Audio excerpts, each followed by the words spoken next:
Hello, everyone. How are you all doing? I'd like to introduce a new series to my channel called Zen in Real Lives.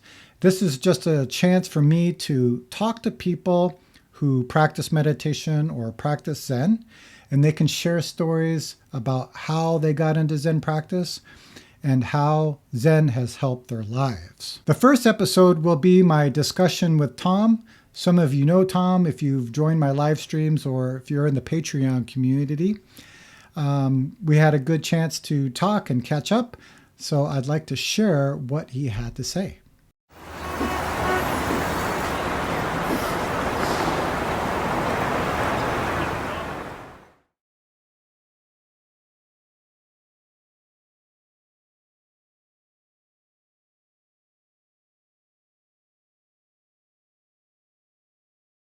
Okay, well, here we are.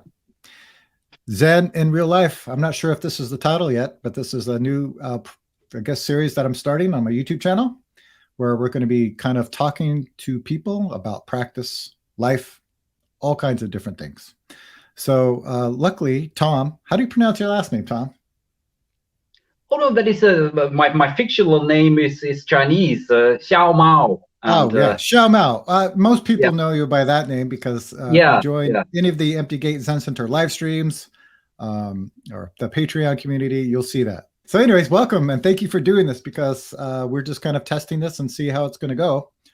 And really the point of this project or the series is to really help people connect the practice and life. This is the biggest thing I see people struggle with. Like they have this meditation practice and then they live their lives. So where's the separation? Why is it separate? So I think this can help people really make that connection and really start using practice in each moment of their life. So that's why Tom's with us. And what I usually like to do, Tom, is just kind of see a little bit about your background. Like, how did you get into practice? Why Zen? Yeah, first of all, thank you for inviting me. And it's an honor to be here. And my practice started, rather scientifically. Back then, I studied philosophy and especially modern philosophy of mind. That means it is empirically informed by the cognitive and brain sciences. And my main professor back then, he was in a way very modern and half a neuroscientist, but on the other hand, a very spiritual person also. And he recommended us students not to study the self and self-consciousness from a third-person perspective as scientists, but also from the first-person perspective, because it's the only phenomenon that you can study from both perspectives. Mm-hmm. And that was an argument. And I thought, so he really recommended us to meditate. And the only thing back then was, I didn't know how. How do you meditate? So I was completely new to that. And I bought a book by a German scientist called Ulrich Ott, and the book, it translates as Meditation for Skeptics. And I thought, that is the book for you. And I've read the book, and there was a lot of information and also practices, breathing meditation, very simple practices. I started with that and felt, oh wow, that has an effect, and you get a completely new picture of yourself. An experientially informed picture from the first person perspective. And I stayed with it because I felt, oh wow, it's quite interesting to study yourself that way. And I got more literature, and I've read a lot. John Kabat-Zinn's The Full Catastrophe Living, and that was my second book on meditation, and my first real Zen book was Hoofprint of the Ox by Sheng Yen. and that somehow, although I don't, yeah, it's a strange book in a way, but on the other hand, it got me a bit, and from there I got deeper into Zen, and yeah, that is how the whole thing started. So to cut a long story short, it started with curiosity to try this spiritual practice, and and then it got me deeper and deeper then into Zen. And what I totally like about Zen is, and still like about Zen, is this metaphysically neutral stance that it takes. Yeah, so it doesn't sell any truths, or especially not ultimate truths, but your own experience. That is the point, and this is, I think, that was the hook that got me into Zen practice then finally. So did you ever go to like any Zen center or something, or you learned how to meditate on your own? I learned and practiced on my own. I mean, I attended retreats here in Germany, but I mean the techniques, the basic techniques, I learned really from books. Yeah, and this is yeah. And what's your connection with the Empty Gate Zen Center? Like I forgot about this. It was I don't remember it exactly. Either it was in my YouTube feed, or I searched for Zen topics, and I found you, and there was one video of you, and you were talking about you said something like, Zen is not about Zen Master Sung San's experience. It is not about Jason's experience. It is about your experience. And I thought, yeah, that is exactly what I like so much about Zen, and yeah. I think you told it me before, but I just feel like you've been around for so long. You know, it's like, oh, where did he start practicing that, or how did he get connected with that? That's interesting. Cool. So that takes you to now. And what about your daily practice? What do you do for your daily practice? My daily practice consists of 2 sessions, each 30 minutes minimum, and in the morning before work, and in the evening after, normally, sometimes 3 sessions. And at the weekends, sometimes the sessions are even a bit longer. I mean, 45 or 60 minutes. That always depends a bit on how much time do I have. Yeah. And what's the situation around where you live? Like, are there other meditation centers or Zen centers? And if they are they open or closed, or what's your situation there?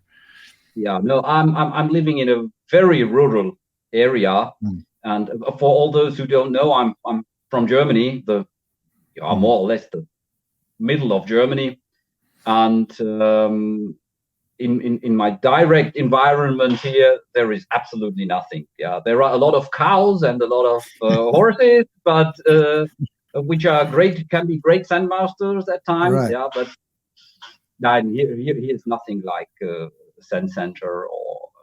Right. Yeah. So you're taking advantage of a lot of the online possibilities, which is good, I think. Oh yeah. I mean, you have your practice, but just connecting with other practitioners and things. I forgot, of course, that my practice also consists of koan practice with you, Jason. Yeah? Oh, right. Been a year, a bit more than a year, I think. Yeah. Wow. We regularly practice koan interviews, koan practice. Yeah. And, I think most people know that, but if you don't know, I can meet people one-on-one, and we work on koans. If anyone's interested in that, you can always go to my website, jasonquinnzen.com. I realized from over the years of teaching that some people just don't have access to either a Zen center or teacher or anything. So, and some people are not able to become like paying members of a specific online center or anything like that. So that's why I created this project. So let's talk about real life. People are separating practice and life. So maybe you can share an experience that makes that connection. I mean, if you ask me about my practice and I said, yeah, I sit 2 times a day, that is of course only the formal practice. Right. The informal practice is 24/7. Yeah. Right. So good. I don't know. Practice never ends, and it the formal practice informs and affects ordinary life, of course. Yeah. Right. Well, this is where you can see a kind of progress. Although you do not aim for anything, this progress happens in Zen practice. And if I compare myself in situations that I'm in with my old self 10 years ago in the same situation or in a familiar situation, then you can see a big difference at times. Right. And this is what just recently happened to me. I support and look a bit after Ukrainian refugees, which are here who are here in our village, and especially 2 young ladies, 17 and 18 years old. I teach them German, and I got into a situation in which I didn't want to be, but I was in, and I mean, I do not only teach them German, but we became friends and a bit closer, and we talk about daily life and problems and things like that. And these 2 ladies are cousins, and and their relationship is a very good one. They are very, very close, like sisters. This is. The bond is very strong, and it's somehow very beautiful to see that. And one of these 2 ladies, behaved in a for herself dangerous way recently, and I spare you the details. So I try to give you the necessary information without writing a novel here. And she put herself in jeopardy in a way. And her cousin, she was very worried about that and very concerned. And she told me about that, and said, "Good, now you know. What can we do? Do you have an idea? But you must not say anything about me having told you that, since I am a traitor then." Right. And that was a kind of a moral dilemma, ethical dilemma. On the one hand, talk with a lady in danger without making the other a traitor. Right. And that was I thought, oh, now you have a real life Quinn. Yeah. So whatever you do, it's somehow bad. But I found a way. 10 years ago, the Tom 10 years ago, he would have panicked, searching, analytically searching for solutions, and finally presenting a solution. And this is my solution, and this is the way to it. And everyone who doesn't agree is an idiot. Yeah. So that would have been the Tom 10 years ago. And and some weeks ago, when that happened, I could really let go of my own ideas, step back, let the situation sink in, and without searching for a good solution, just letting the situation present itself somehow, not forcing to have a wise or good or clever solution, and somehow walking smoothly through this minefield. That was possible, and that is definitely definitely due to my 10 years, a bit more than 10 years of meditation and Zen practice. Definitely, we find a super solution. Finally, it appeared, and I talked with both, and we find a good solution to make the one lady clear that she's behaving in a dangerous way, and that there are certain risks and dangers if she goes on behaving like that, without getting or making the other lady a traitor. And they still love each other, and I mean, finally, my only guide through this situation was the idea: what will create and what is creating least harm for everyone involved. So that's not what is my point, not what is my idea of the best solution and what is my idea of the way to this solution. So I could let go of this. I mean, these ideas appeared, of course, but I could let go of these and could see this is biased and preconceived and not very helpful in this situation. Yeah. And no, I think that's interesting that you're sharing that, right? Because it happens organically. Like you said, sometimes our ideas get in the way of actually helping. I have a lot of videos about that. It's like I have this great idea that I think is going to help, and it doesn't. It gets in the way of doing it. But I think for a lot of people, it's really hard to let go of all of it and just trust themselves. Like you feel like there's nothing there. But like when you become more intimate with what's appearing, like you said, you're moving through the minefields. I like that analogy, which is true, because it's like you don't know where to step. You just have to, like, one moment by one moment. And I think the other thing you mentioned too that stood out for me is when you said that you had everybody in mind, right? Not just yourself or not just one person or the other person, but there's something about when we keep our perspective of how do we help everyone involved? And that's not, I don't think that question has an answer, but I think that really widens our view. Right? How do I help everyone involved? Not sure, but you just have to feel it out. Yeah, and that's very good. Yeah. And indeed, that was the way the talk evolved. I mean, I said, hey, let's sit, let's come together, take a seat, and let's talk a bit. And here is some tea for you and some cookies. So this is the problem. How can we solve it? And I started this talk totally relaxed and just could see what happens. And 10 years ago, I would have had preconceived ideas of how the talk has to be. Yeah.